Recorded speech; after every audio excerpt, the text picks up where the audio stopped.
Building a family can be a complicated, messy, lonely, and sometimes heartbreaking process. But you don't have to navigate this challenging journey alone. Welcome to the All Paths podcast, where we support and celebrate all of the different ways there are to grow your family. We're your hosts, Emily, Kate, and Alexis from the nonprofit organization All Paths Family Building.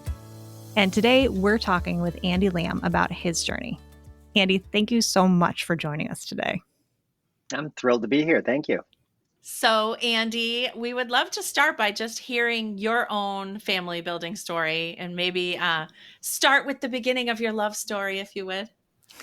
Oh, of the love story. Well, that wasn't part of the podcast. Okay, so no, it's a good one because it's funny. Like almost everybody I work with knows how much I love my wife and everybody around me because she's just that amazing. So, no, Kelly and I we met in 2005.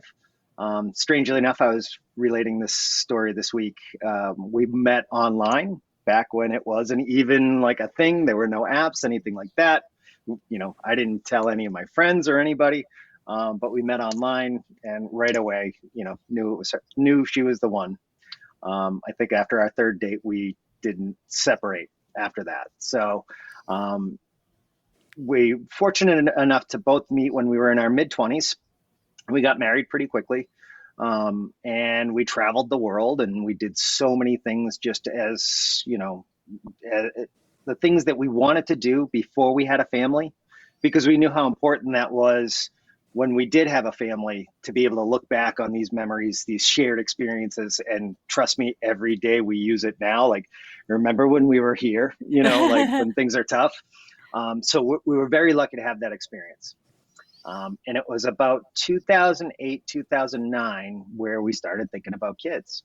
And Kelly has lupus, which she was diagnosed, I think, officially a few years after we'd gotten together, but she'd been really sick. I mean, hospitalized for a week at a time, which was so hard for her because she and I are very similar and, go get it. Like anything you want, you just work your butt off and you're going to go get it. Which will come into the story later. But so it was hard for her to accept that. And when we started thinking about kids, she had to be tested up and down. And the doctor said real quick, well, let's check Andy out while we're doing this.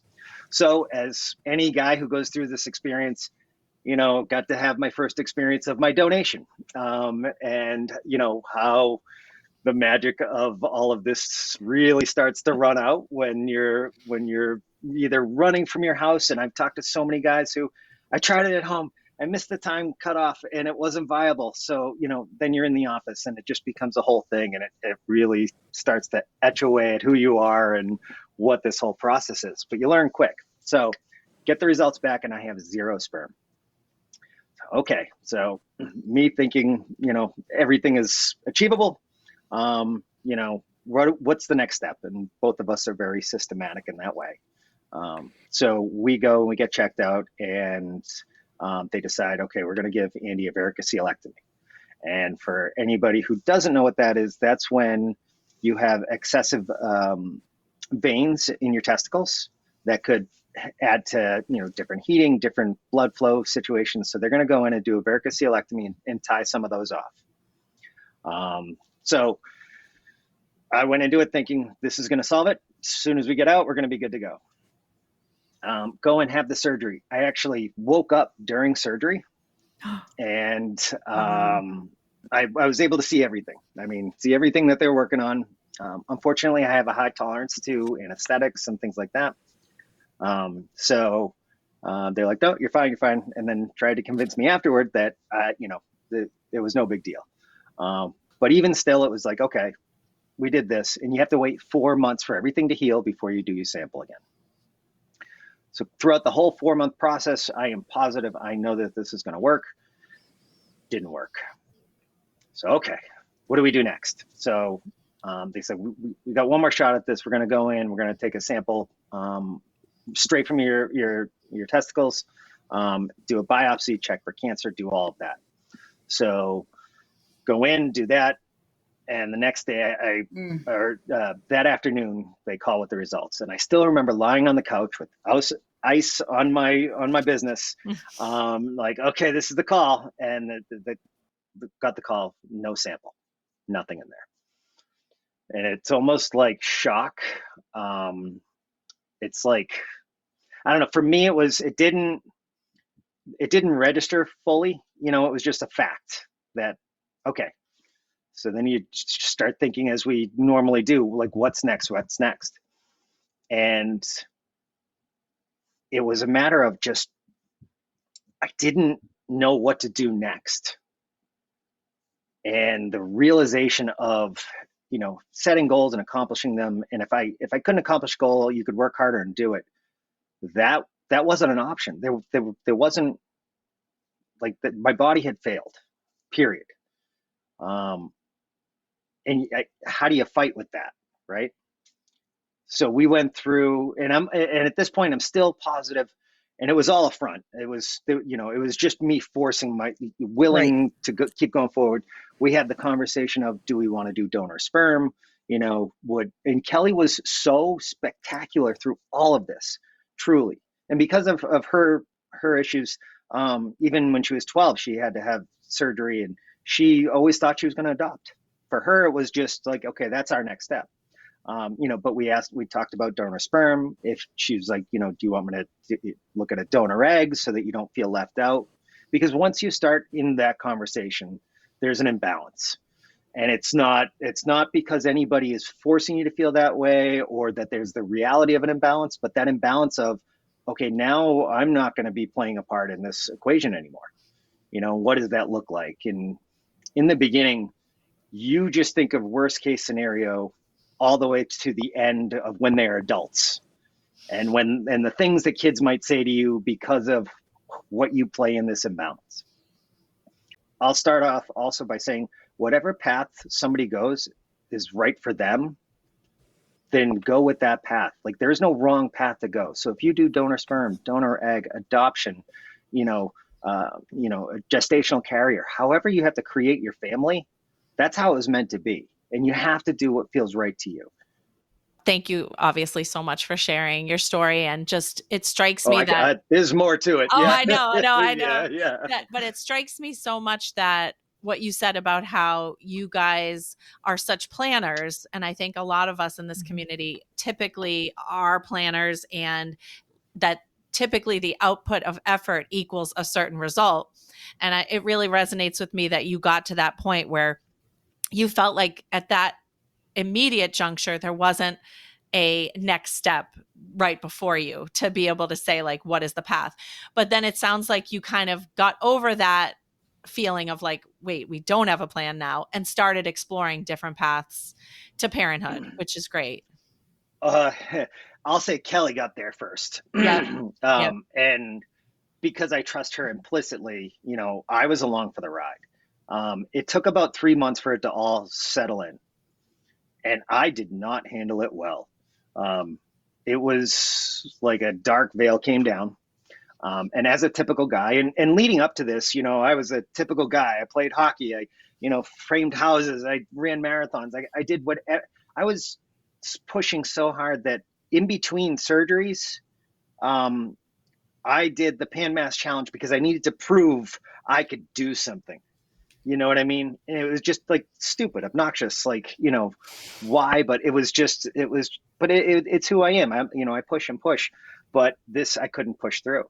I do want to describe the dark place, because I think a lot of people who are listening to this might be in there now, or might be headed that way, or coming out of it. As a typical guy, I isolated. I shut down. I stopped talking to friends, family. I think I gained 30 pounds. I would sit in the basement and do nothing. I drank too much. I wasn't me. And it just got darker and darker. And there was the guilt that I felt about what I was putting us both through. The feeling of being broken. I was a broken man. I said to Kelly, like, if you want to leave, I won't be upset. Like, I understand. Like, you don't feel worthy of being loved by that person because you can't do what, is evolutionary. You can't, like, it's just, it's whatever. I felt like I left my family down. Just, I was less of a man. I couldn't do the one thing that a man has to do to procreate and build a family. I couldn't do it. And it just, it broke down everything about who I was. And we started talking to different friends about, about adopting internationally. We had traveled to Asia. We were thinking about that, about adopting privately, domestically. And one of our friends who worked with DCF is like, well, why don't you adopt through us? And we're like, well, we want a baby. And she's like, well, we have babies. And for Kelly, it just clicked right then. Like, this is what we're doing. And I knew if I stuck with Kelly, like, that was the path we were supposed to go down. But even throughout that, it was like, then you take classes. You have to take classes through DCF. And every class that they go through of what the trauma that your kids might have gone through, I took that on myself, that I'm putting us through this. And that's the least healthy way to do this, and it got so bad, and I was in such a dark place that what got me out of it was when Kelly said to me, listen, I'm not disappointed with our situation, but I am disappointed in how you're handling it. And to me, that was just like this woman who is holding me together. Yeah. She's holding me together, and the last person I want to let down. And it was just like, boom, like, So, I started therapy, started trying to be healthier. We went through the adoption process, which is a good, 6 to 12 months of classes, and then you wait.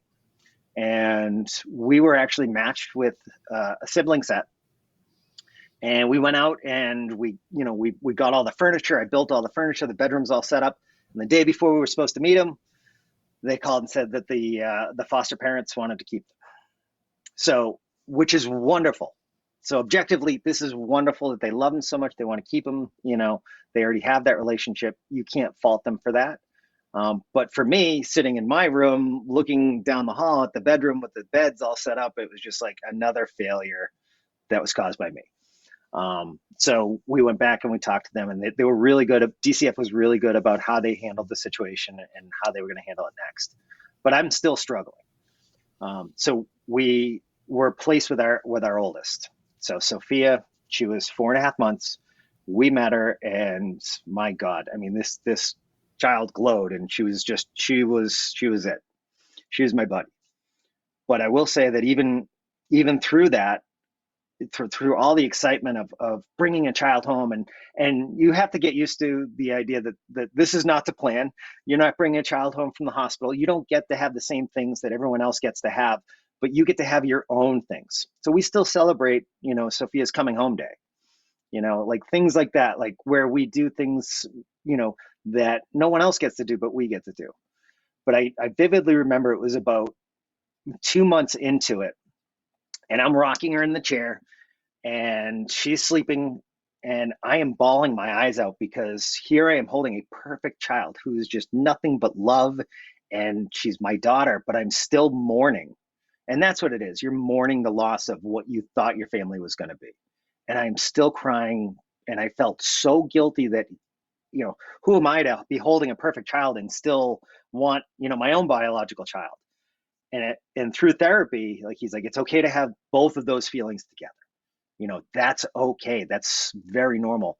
And the other thing that we did in therapy was EMDR, which some people might hear it as taps or tones, like that therapy to help you just deal with the different triggers that come along that will kick off that emotional roller coaster. And there's still times where, I'll think about what if biological children, but I don't want it. I have my family, and Sophia. So to wrap up the story, Sophia is our oldest of 3 girls that we adopted. My middle one, Carly, we adopted her at 18 months. And we did that. And then real quick, we were going to stop at 2. And then real quick, 3 months after Carly came home, we got a call that Sophia had a half sister that came into the system. And 3 months later, we got an 8.5-month-old. So now today we have a 13, 12, and 11-year-old girls. And I can easily say that this is the best thing that's ever happened to me, because of the family I have today, because of the trajectory that our lives have taken. For what Kelly does now for work, and we can go into that later if you want. But it's really amazing to see what a difference it is. And this isn't the life I planned, but it's the life that I want. So I love that. It's good, but it's not easy. So questions. It's not easy. You went through the whole story, but about you, I want to know about you. So what do you do? What are your interests? Of course, yeah. Your story's beautiful, Sure. and I know that there's a lot more in there too about you. So talk about that. Yeah, sure. So I'm 45. I live in Massachusetts. I work for a biotech company. It's called Maxite, and it's a cell engineering platform. So I just celebrated my 7th year here. And that's what I do for work. And that's the world I live in with all the biotech. But actually, I did speak with one of the companies that was working on fertility research that you guys introduced me to, and went and spoke to the employees there, just to kind of let them know what they're doing is important. That was great. They loved it. Personally, spending time with the girls, we go on trips. We're going up to New Hampshire next week to go on vacation to Winnipesaukee ports and everything else like that. And then the work that Kelly does, I'll do whatever I can to help out there. And that occupies a lot of our time. Yeah. Will you talk about the nonprofit? Sure. So my wife founded a nonprofit called Raising Multicultural Kids. And this came out of, so our youngest is 100% Dominican and very Black. And when she was in kindergarten, she had 3 different racial incidents in school. And I still have the video of the night where we talked to her. So we were sitting on our bed, and we were able to ask her, what can we do? I mean, both Kelly and I are white. Kelly's like super white. And, and she, with her lupus, she can't go in the sun. So, but I love it. So we asked her, what can we do? And we have no idea how to do this. And, so much of this goes into white couples having multicultural kids, even just doing their hair in the beginning was just oh my God, what are we doing? But so we asked her, what can we do? She said, I want a brown person to come into my classroom. I want us to all get in a circle and hold hands. And I want everyone to see that it's okay to be brown. So Kelly reached out to some people we know, and one of the teachers who also adopted her daughter is Black. She came into my daughter's classroom every week and read a book, and that changed how everything happened there going forward. So the impact it made for my daughter was massive. She felt like she had backup because it was okay. I mean, she came home. I can remember in wintertime, her wearing a jacket in a store, and I'm trying to get her to take it off because she's sweating. And I'm like, sweetie, you got to take it off. And she, said to me, I don't want anyone to see my brown skin. She was embarrassed of being brown. So for her to have somebody come in the classroom, a high school senior, and that was okay. And so from there, Kelly met with the families in town. And so many of those families had similar experiences. But for a lot of them, that's just a lot of how they grew up, having to deal with just the comments and things like that. And it was, you strengthen your own children at home, but what can you do at school? So Kelly worked with our local school to get a program where we got diverse students of color to come in and read a specific book set. And this progressed to going to the local colleges and trying to find students of color who are in education, because in our town, there were no teachers of color. There were, like paraprofessionals and staff, but no teachers of color. And there's 90% of teachers in Massachusetts are white. Mm-hmm. So, trying to foster children of color that want to go into education. So now I think she's in, I want to say 6 or maybe even 7 towns where She has 20 students that work for Kelly that will go in. They learn the curriculum. They're fully trained by Raising Multicultural Kids. And also, I have to shout out to Denise, who is the director of RMK. She is phenomenal, and the team that they work with is absolutely outstanding. So, not only have they provided this curriculum throughout different schools, they also do teacher trainings. They'll come into companies and do different trainings, and it's really started to take off in a way that is something we really never expected from our daughter saying, and she'll be the first one to be like, I'm one of the founders. Yes, absolutely. Yeah. 100%. Yeah. She deserves all the credit. Yeah. Kitty will say, yep. And she walks around so proud, but the thing I like the most is when I get to read the stories from the students that go into the classrooms and how different kids will come up to them, or the kids that may have been, misbehaved because the English wasn't their first language. When they did a lesson on their culture or their holidays, the way that these kids would perk up and get engaged and become a different child. And then throughout the year, they became more of who they were, not the kid acting up, but like engaged. And to hear these students who are seeing this and reporting it back, it was just like, I have chills now because it was so great to see so many people being seen and heard and validated and supported. That's wonderful. None of this would have happened. Yeah. And then the ripple effect of that, for the volunteers, it's so impactful, and obviously for the participants. So that is so awesome. Oh yeah. No, it's amazing. Yeah. So Andy, you had mentioned that there were a lot of classes that you took as part of the adoption process. Yep. Was this topic ever brought up to prepare you as a parent of a multiracial child? Yes. So you take these classes called MAP classes. Don't know what that stands for anymore. But throughout there, they go in and they tell you, sometimes a lot of it is there's the legal part of different things. There's what the children have gone through, what it's like to raise children who have been adopted, especially at different ages. But one of the exercises that they did was phenomenal. And it was, okay, when you're going into this, and I hope anyone who adopts can look at themselves honestly and say, what am I capable of and what can I do? So the exercises, you have a bowl and you have white marbles and black marbles. And they go through and say, okay, within your family, is it mostly white, or is it there any black members of your family, Hispanic members of your family? Put in a marble. Okay, outside of that circle, go to your friends. Okay, do the same. Outside of that, go to doctors, coaches, like your community. Look at that.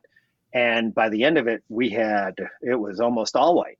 And in our town, it's 90% white, and it's just, it's how you grow up. And people don't have to be embarrassed about that, but you have to be conscious of that.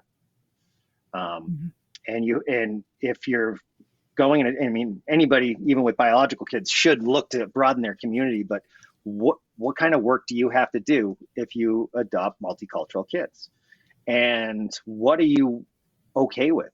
I know that within the family, like within different families, it's not okay. So it can be a matter of, well, this is what we're doing, and you can tell your family and say you can support us or you can stay out, but that's how it's going to be. And some people can't do that. Some people, understandably need their support of their family to do this, and they have to consider what they're capable of doing. So when we first adopted Sophia, it was myself who was looking at that bowl and saying, well, if we can have a child who is half Caucasian and half Hispanic, half Black, it might not be as hard. So that was the conscious decision that we made because when you adopt, you can say, okay, I'm comfortable with this age, this race, this sex, this background, any medical issues, things like that. And that's what we went through first. So my oldest is half Dominican and half Caucasian. You don't get to see the child until you say, okay, I'm willing to meet them or even see pictures, but she has my complexion and she passes as white, which sometimes can cause a real problem. The conversations that are being had around her where they think that she's white, or when she says, no, I'm Dominican. And like even, other kids will be like, you're not, and they'll jump all over her for it. Right. My middle daughter is half Cape Verdean and half Portuguese. So in the winter she has my complexion, but in the summer she like, you can tell. And Kitty is all black. And when, like, this did cause some problems within families, within my family. There are some people I don't want to talk to anymore because of how that is. And that's okay. I have my family, but I know I'm capable of doing that and being okay with it. But it was hard. I mean, big fights and things like that. It was not an easy road, but it was the right thing to do. And nobody's going to tell me that that it wasn't. So, or that it mattered. I mean, that's like, they're sisters. Like, how can you look at one and not look at the other and say they're sisters? They're like, in every way that matters. Right. So Yep. it didn't matter. So they do talk to you about it, but what I don't think that they talk about enough is what happens as they get older.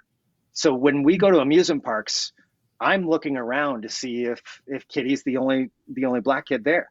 And sometimes, depending on where you go, that's the case. Or people looking. One, we get looks everywhere we go. You just get used to that. I mean, and it's mostly innocent. Them just trying to figure out the dynamic of, two white people with 3 different shades of kids, and like, what is, like, and then you have to proactively, oh, these are my daughters, like things like that, like, just so that they get it. But you get used to that. It's the other things. It's the the microaggressions, the different judgments, or the people wanting to touch hair, and like, they don't tell you what happens as the kids get older and what they might have to deal with on their own. Things that I will, as a white male, cis male, like, never appreciate or understand. But I have to be a spectator in watching my kids go through some of these things. That's hard, and not be able to relate to them, but try to support them in any way we can. Like, that's difficult. Or, even I've been pulled over in the car, but as I do it, I turn it into an educational lesson for how my girls have to get pulled over, because, unless they follow the steps of how to get pulled over, then it could go sideways for them, much different than it would for me. So just those little daily kind of being aware of as much as you can, and accepting that I'm never going to get it right 100% of the time. I'm going to screw it up. I try to surround myself. Kelly and I have so many people around us now that we can ask questions of, and it's okay to ask questions. It's okay to be like, did I do this wrong? Could have handled it better? Just things like that. Being That's open. great. Well, that continuous learning is amazing, and not everyone does that. But that's parenthood too. But particularly, oh yeah. different. No, yeah. There's no guideline on how to raise your specific kids. Yeah. So Andy, I didn't know if you were okay switching gears for a minute. So in addition to the amazing work that you and Kelly are doing with RMK and just with your own family, you were also one of our volunteers, in all your free time. If you would mind sharing kind of a little bit about what that experience has been like for you. Sure. So I'll be honest. So for the sake of your listeners, I host the monthly men's support group. I think that's every third Tuesday at 7:00, and it's been wonderful, and I wish that I could have gotten out of my own darkness to sign up for it myself. I just didn't. I didn't have it in me, and we weren't even aware of it, of those types of things at the time. And for me, it's really rewarding, because what it is it's anybody who's going through any infertility, family building issues. The guys can come on, and whether or not they're going through it themselves or their wife is going through it, everybody is welcome, because it's, as the caregiver or the person who's not going through it, that's a whole different perspective, which has its own amazing challenges and, heartbreaking situations, and how to deal with it, and how to avoid caregiver fatigue, and, how to go through all that. And just to even talk to people who were also going through it. Like, I thought I was alone going through all this. To know you're not alone, to know you're not less of a man. Like, let's redefine what manhood and masculinity is. Like, are you like, give me a break on some of the stereotypical things of like, no, are you there to build a family? Do you want to take care of your family? Like, is that, be supportive? That's a man. Like that's all it takes, like just step up. And it all the other stuff is just someone else trying to make themselves feel good. So when it comes to the group, it's great because like they'll come on and they'll ask like, is it okay that I talk about this? And we'll get into everything from someone's wife's uterine thickness to, like they may have had their third, miscarriage and what to do there. And there are guys on there who have gone through this, who have been in there for years, and what they do to commemorate those type of events and mourn the loss. And some people just want to move forward, and it's like, well, hear how other people do it. It might not work for you, but listen to how other people handle these things to help you get through it. What I do very much enjoy are when people graduate, and I call it graduate because they've gone through it for a year or two, and whether it be IVF or a surrogate or donor egg, donor sperm, like they get to have their family. And I'll get pictures and everything, after the fact, but it's nice to have people move on, but also like you have to remember too, even with your success, there's still pain underneath everything that you've gone through, and you can't forget that. You have to deal with that and process it. So how do you get through that and be cognizant of it? But for the guys that come on, I want them to understand that, we can talk about your feelings. We can not talk about your feelings. If you don't want to go on camera, you don't have to. If you just want to sit and listen, and it's entirely up to you. My big thing is that, one, you're respectful of how other people are talking about it, because it could be their worst day of their life. And if it is their worst day of their life, I'm glad that they found us. Mm-hmm. Because that's when you need to talk it out. Just get it out. They may have just gotten results that were good. I want to hear it. Bad. I want to hear it. Like just somebody to be there to be like, it's okay that you're going through this. It's okay that you feel this way. Good, bad, and different. You have odd questions, things that you're afraid to ask. Please ask them, because if you're thinking it in your head, at least I was, I would spin myself into the ground with all these negative thoughts. I was convinced that my kids would say to me, you're not my real dad. And it's already happened. You know what I mean? And it's a matter of like, well, you're my kid, so get used to it. Like, things like that, where it's just like, I psyched myself out of so many different things that didn't matter in the end, because so much gets built in between then. You can't psych yourself out with these spinning. So just get it out. Tell me, like, we can talk it out, That's great. Well, thank you. We are so grateful for you leading that group, but particularly how you lead that group is so important. And obviously, non-judgmental peer support is a cornerstone of our mission at All Paths Family Building. But I think it is particularly important for men, because I think it can be more difficult sometimes for men to realize that their emotional well-being is so important as well, and that it has to be invested in. Right. To be, you can't just kind of wing it on your own. And I think a really important part of your own story too is that you got mental health help through a therapist. I think is so critical, and it's just really important. And unfortunately, there's so much stigma to getting mental health care and support, but it's so important. So you model that in a really great way. So thank you so strong much. Silent type does not work anymore, especially if you're going through this. Strong silent is not strong and silent. It's mute and absent. Right. Oh, I love that. Yeah, that's great. Well, thank you again. Yeah. So we are going to try to ask every guest we have on this podcast the same 2 closing questions. So we're going to pose them to you. They're kind of related, so I'll tell you both of them. But one of them is, what is one thing you would say to someone who's just starting to grow their family? And then what's one thing you wish people would never say to people who are struggling to grow their family? Good questions. Okay. The one thing I would say is, Kelly said to me at the beginning, like, if you want to make God laugh, tell him your plans. Like you can't get stuck in the plans of what you had in mind for this journey. You have to be ready for the unknown. You have to find you're going to find patience within yourself, because my friend that I was talking to yesterday, like, you live and die month to month by what happens next, what your next cycle is, what your next, medication dose is, when do you heal up from this, and it's month to month. And find that patience, lean on each other, and figure out like how to support one another in ways that you haven't done before. This is either going to break you apart or push you closer together, and lean into each other and be there for each other. One thing I wish people wouldn't say is giving their opinions on what they think you're doing wrong, especially to people who are adopting, to make comments about the biological family. Those people, they're the reason why we have our kids. So, don't ever say anything like that. But ask questions too.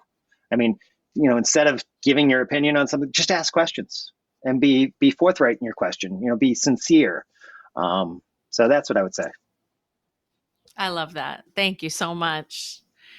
So thank you, Andy, so much for joining us on the All Paths podcast. We could talk to you for an hour and a half and be totally fine and probably not even scratch the surface, but this was wonderful. So thank you so much. Thank you. I love being here. This is great. Thank you. We hope you'll join us next time for more family building stories and resources. Be sure to subscribe wherever you listen to podcasts to make sure you never miss an episode.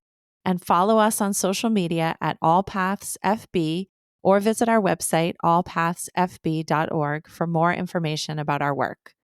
All Paths Family Building is so grateful to the members of our circle of support who are vital to our ability to provide emotional support, education, and advocacy that is open to anyone struggling to grow their families. Today, we want to send a special thank you to our silver sponsor, Mass General Hospital. Thank you for joining us for this episode. Please help spread the word so that anyone who is struggling to grow their family can join the conversation. It's an honor to walk with you on your family building journey.